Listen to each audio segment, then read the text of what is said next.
Welcome to lesson 7 of the Fall Watercolor Themed Collections Challenge.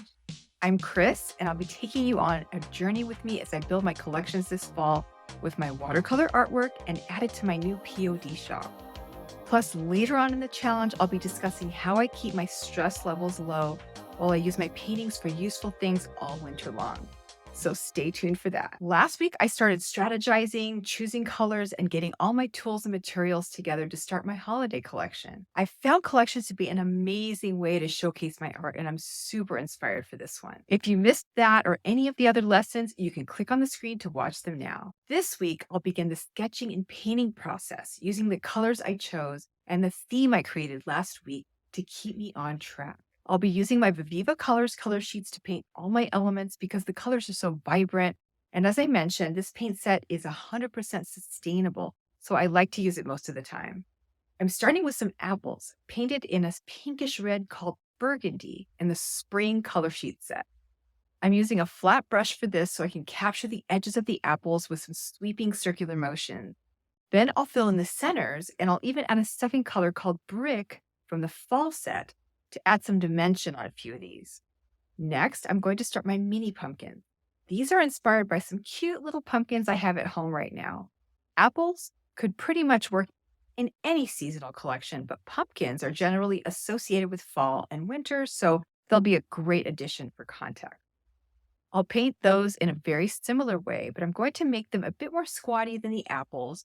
And I also want to add some brush variation to show the pumpkin sections instead of leaving them blank like I did in the Halloween collection. This will make these pumpkins different from those. Plus, it's fun to try out different techniques.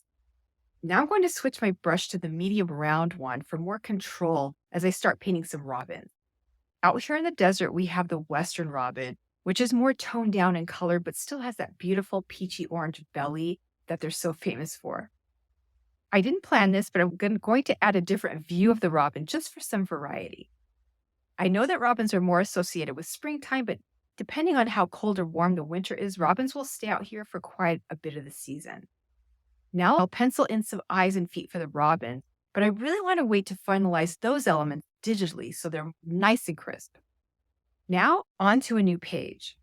I considered painting on the back side of this one, but then it's a bit more complicated to photograph, especially if I want to get all these elements in one photo.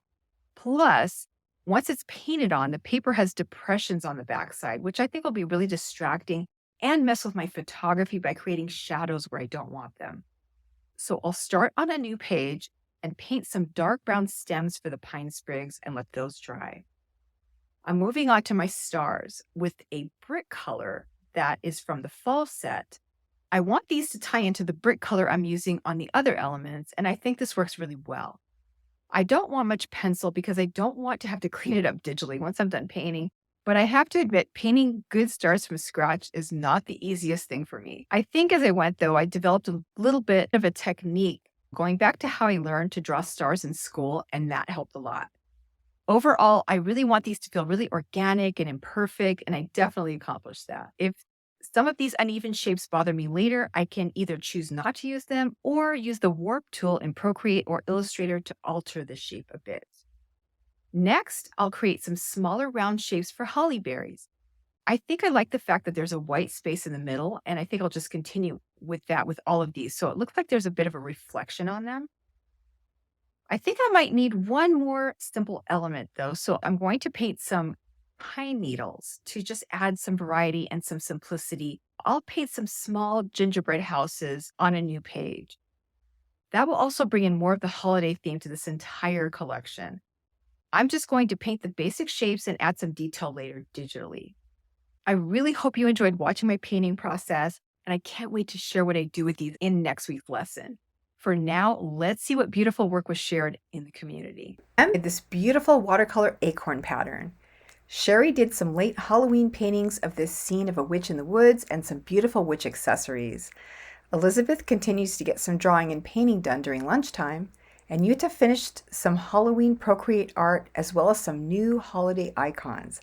And speaking of the holidays, an Instagram friend of mine, Sharon Foster, challenge and wanted to share the new holiday art collection she's working on for her very successful Etsy shop. I love how she's tying in all the colors and themes so they work well together. Beautiful job, Sharon. If you have work you want to share with us or get feedback on, or maybe even see in one of the lessons, you can join us in our kind and helpful challenge community. I put the link below in the description for you.